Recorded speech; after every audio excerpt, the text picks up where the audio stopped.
Welcome to the marvelous land of Oz. I'm Marzel,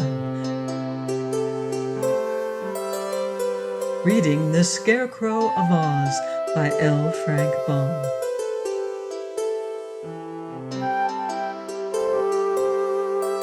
Chapter 9. The Kingdom of Jinxland. Trot rode with more comfort than she had expected, although the swing swayed so much that she had to hold on tight with both hands. Cap'n Bill's bird followed the Orc, and Trot came next, with Button-Bright trailing behind her.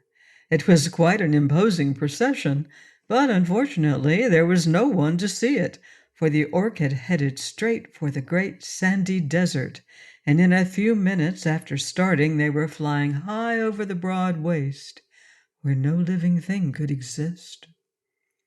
The little girl thought this would be a bad place for the birds to lose strength, or for the cloth ropes to give way, but although she could not help feeling a trifle nervous and fidgety, she had confidence in the huge and brilliantly plumaged bird that bore her, as well as in Cap'n Bill's knowledge of how to twist and fasten a rope so it would hold. That was a remarkably big desert. There was nothing to relieve the monotony of view, and every minute seemed an hour and every hour a day. Disagreeable fumes and gases rose from the sands, which would have been deadly to the travelers had they not been so high in the air. As it was, Trot was beginning to feel sick, when a breath of fresher air filled her nostrils, and on looking ahead, she saw a great cloud of pink-tinted mist. Even while she wondered what it could be, the Orc plunged boldly into the mist, and the other birds followed.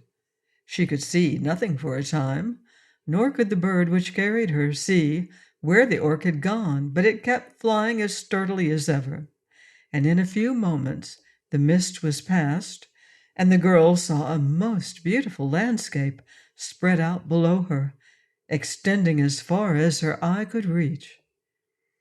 She saw bits of forest, verdure-clothed hills, fields of waving grain, fountains, rivers, and lakes, and throughout the scene were scattered groups of pretty houses and a few grand castles and palaces. Over all this delightful landscape, which from Trot's high perch seemed like a very magnificent painted picture, was a rosy glow, such as we sometimes see in the west at sunset. In this case, however, it was not in the west, but everywhere.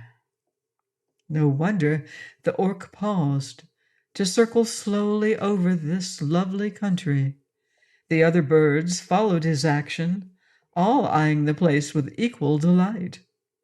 Then, as with one accord, the four formed a group and slowly sailed downward. This brought them to that part of the newly discovered land which bordered on the desert's edge, but it was just as pretty here as anywhere, so the Orc and the birds alighted, and the three passengers at once got out of their swings. "Oh, Cap'n Bill, isn't this fine and dandy?" exclaimed Trot rapturously. "How lucky we were to discover this beautiful country." "The country seems rather high class, I'll admit, Trot," replied the old sailor-man, looking around him. "But we don't know as yet what its people are like." "No one could live in such a country without being happy and good, I'm sure of that," she said earnestly. "Don't you think so, Button-Bright?" "I'm not thinking just now," answered the little boy. "It tires me to think, and I never seem to gain anything by it. When we see the people who live here, we will know what they are like. No amount of thinking will make them any different." "That's true enough," said the Orc. "But now I want to make a proposal. While you are getting acquainted with this new country, which looks as if it contains everything to make one happy, I would like to fly along, all by myself, and see if I can find my home on the other side of the great desert. If I do, I will stay there, of course, but if I fail to find Orc land, I will return to you in a week to see if I can do anything more to assist you." They were sorry to lose their queer companion, but could offer no objection to the plan, so the Orc bade them good-bye, and rising swiftly in the air, he flew over the country and was soon lost to view in the distance. The three birds which had carried our friends now begged permission to return by the way they had come to their own homes, saying they were anxious to show their families how big they had become. So Cap'n Bill and Trot and Button-Bright all thanked them gratefully for their assistance, and soon the birds began their long flight toward the land of Mo. Being now left to themselves in this strange land, the three comrades selected a pretty pathway and began walking along it. They believed this path would lead them to a splendid castle which they espied in the distance, the turrets of which towered far above the tops of the trees which surrounded it. It did not seem very far away, so they sauntered on slowly, admiring the beautiful ferns and flowers that lined the pathway, and listening to the singing of the birds and the soft chirpings of the grasshoppers. Presently the path wound over a little hill. In a valley that lay beyond the hill was a tiny cottage, surrounded by flower beds and fruit trees. On the shady porch of the cottage they saw, as they approached, a pleasant-faced woman sitting amidst a group of children to whom she was telling stories. The children quickly discovered the strangers and ran toward them with exclamations of astonishment, so that Trot and her friends became the center of a curious group, all chattering excitedly. Cap'n Bill's wooden leg seemed to arouse the wonder of the children, as they could not understand why he had not two meat legs. This attention seemed to please the old sailor, who patted the heads of the children kindly, and then raising his hat to the woman, he inquired, "Can you tell us, madam, just what country this is?" She stared hard at all three of the strangers as she replied briefly, "Jinxland." "Oh," exclaimed Cap'n Bill with a puzzled look, "and where is Jinxland, please?" "In the Quadling country," said she. "What?" cried Trot in sudden excitement. "Do you mean to say this is the Quadling country of the Land of Oz?" "To be sure I do," the woman answered. "Every bit of land that is surrounded by the great desert is the Land of Oz, as you ought to know as well as I do. But I'm sorry to say that Jinxland is separated from the Quadling country by that row of high mountains you see yonder, which have such steep sides that no one can cross them. So we live here all by ourselves, and are ruled by our own king instead of by Ozma of Oz." "I've been to the Land of Oz before," said Button-Bright, "but I've never been here." "Did you ever hear of Jinxland before?" asked Trot. "No," said Button-Bright. "It is on the map of Oz, though," asserted the woman, "and it is a fine country, I assure you. If only—" she added, and then paused to look around her with a frightened expression. "If only—" Here she stopped again, as if not daring to go on with her speech. "If only what, ma'am?" asked Cap'n Bill. The woman sent the children into the house. Then she came closer to the strangers and whispered, "If only we had a different king, we would be very happy and contented." "What's the matter with your king?" asked Trot curiously, but the woman seemed frightened to have said so much. She retreated to her porch, merely saying, "The king punishes severely any treason on the part of his subjects." "What's treason?" asked Button-Bright. "In this case," replied Cap'n Bill, "treason seems to consist of knocking the king.